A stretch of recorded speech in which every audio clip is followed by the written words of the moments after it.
Hi, Sophie from the Isabel Craft Collection again.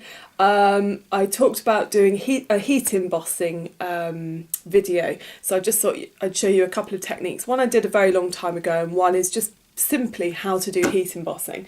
Okay, so the things that you need for heat embossing are some sort of stamp. Obviously an acrylic block is very important too. You need a variety of paper, so you might want some stamping card, which I was showing you in my previous video, or the back of Centura Pearl. So some cards. You need a wet embossing ink, so Versamark. We've got Versamark watermark stamp pads, but I think Do Crafts have got a version of this as well. It's a clear, well, it doesn't look terribly clear, but it is clear. It's clear ink. It's just got a bit dirty, but it's fine.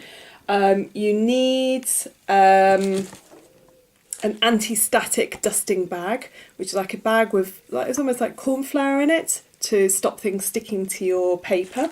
Okay, and you need a bit of copy paper. You'd be amazed how important a bit of copy paper is. So you need a bit of copy paper, a brush with a fairly pointy tip, so that you can get rid of little excess bits of embossing powder. And then, of course, all essential heat embossing gun, a heat gun basically.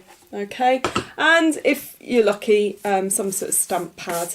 Okay, so I'm going to choose a really nice stamp, and these are from Elusive Images before Chocolate Baroque came about. It's same lady, but it used to be called Elusive Images, just as a fun fact. Okay, so I'm going to get a piece of stamping card, and before I do anything I'm going to dust it with my anti-static bag. Okay, so it's like a little bit of powder comes out of it, and what it does is remove any oily finger marks basically. Okay, so I'll get rid of that. Then I'm going to get my set of stamps, which I've already set up, and my embossing ink, which is a clear embossing ink. Okay, and this particular one I'm using is Versamark, but as I say, there are other brands as well. I think Do Crafts does one. Okay, so put it on as liberally as you like. Okay, really go for it, pound it on. And then I'm going to stamp it down onto this piece of card, which I've kind of cut in readiness already. So give it some welly. Probably putting it on a stamp pad would have been a good idea, but it's fine. I'm just going to use my,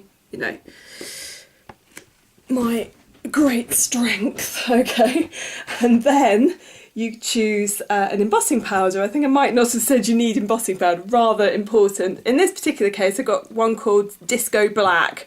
It's Stampendous, I think.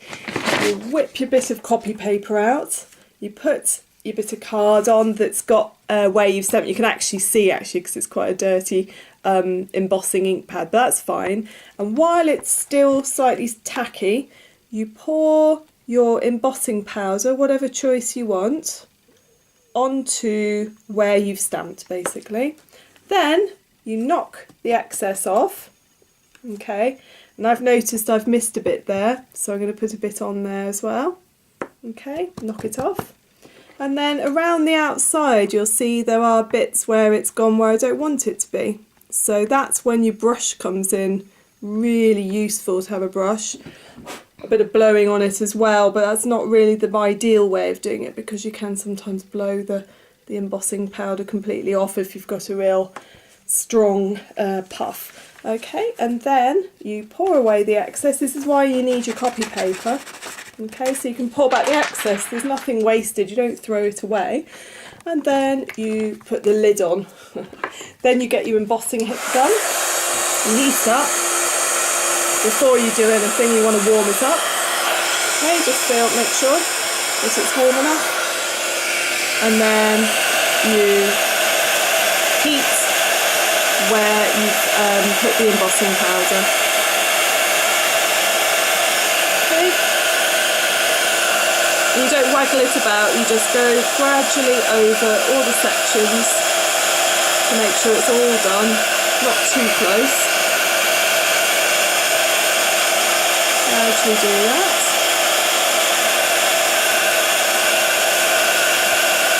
Okay. And then that's it really. So what you've then got is an embossed, this is kind of quite hot, but that's it now, it's permanent. Okay, so I did one earlier, so I'll just put that one to one side and I'll just quickly make up a card. So what I did on this card was I stamped a corner in the same way with clear embossing ink and this disco black embossing powder and just put a little embellishment on. I layered up a piece of black card, a piece of white glitter card, which is imperative, I think, if you're doing Christmas stamps. And then I put some foam pads on the back of this. It's a very simple card, it's not particularly exciting, but hopefully it does the trick. And then I'm going to show you one other technique after this. So I'm going to plonk that on there, get some glue, whack some glue on the back, cosmic shimmer glue, which is fantastic because it dries matte, and then stick it onto this card. So rather simple, but that's that one done. That one's using a glittery embossing powder, and then I'm just going to quickly show you another technique, which is using distress inks. Okay, so the same situation you've got here, but this time I'm going to be using clear embossing powder. Okay, so same technique. I've got a different Christmas tree. I figured if I do this, then this will get some of my Christmas cards out of the way. So an anti-static dusting bag or anti-static bag, get some of the dust onto the paper so it takes away any sticky fingered marks. Okay, then you get your Versamark, which is the clear embossing ink. Give it some welly.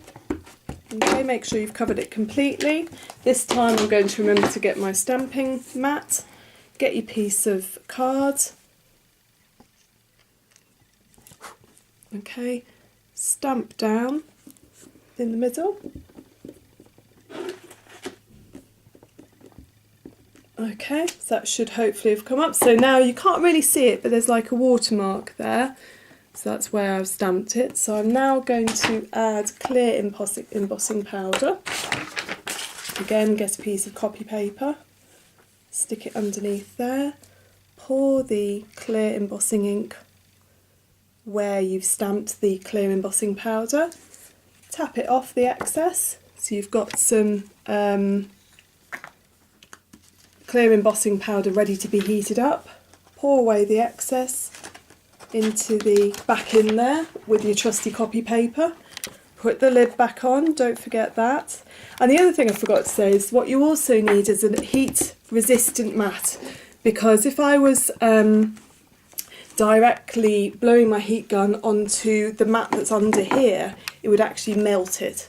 Okay, so this actually is an amazing bit of brown paper, it looks like, it's a plastic coated, is actually heat resistant as well. So heat your heat gun up, and then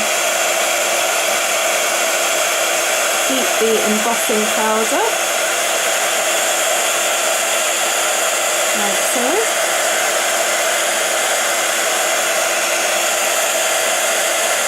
Okay, so what you've now got is a clear, you can sort of see it but not terribly well. Okay, and then what I'm going to do is I'm going to use one of my trusty little ink applicators and two colours of distress ink, and in this one I've used broken china and faded jeans.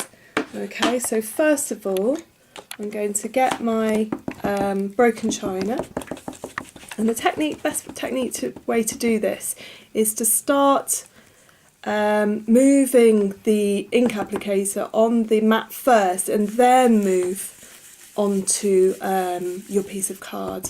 Okay, so gradually move onto there, because then it's a lot smoother, the application, and then you start seeing like magic, you start seeing the image appear, which is quite cool.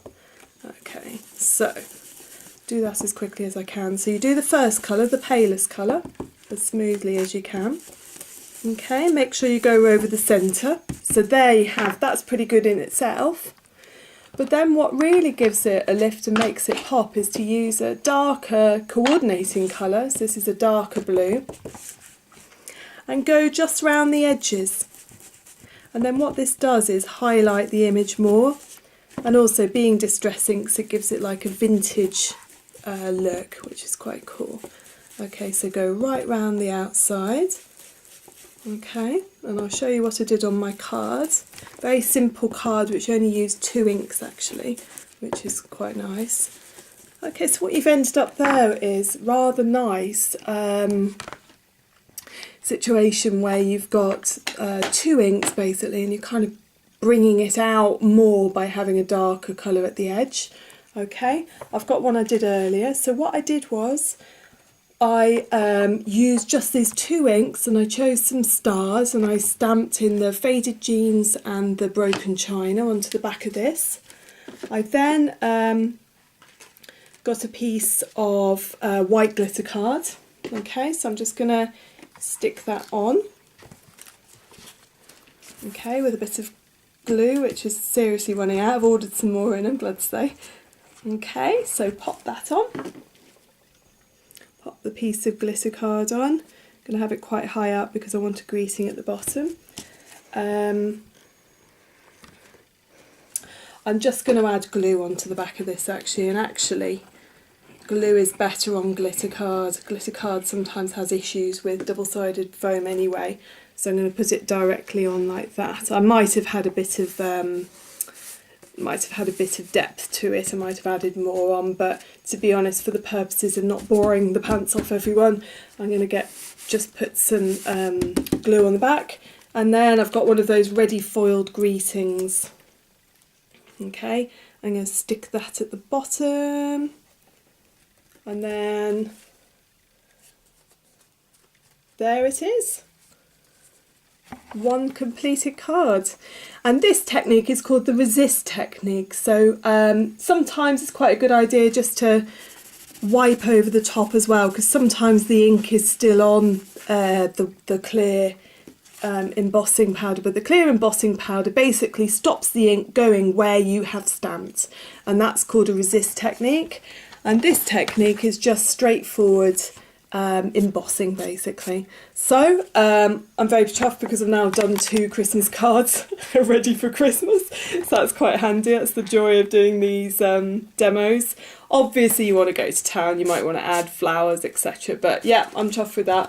So hopefully that's been of use, and please, if you are watching these videos, I'd be so grateful if you could tell me what you want to see me do another video on. But for now, thanks very much. Bye!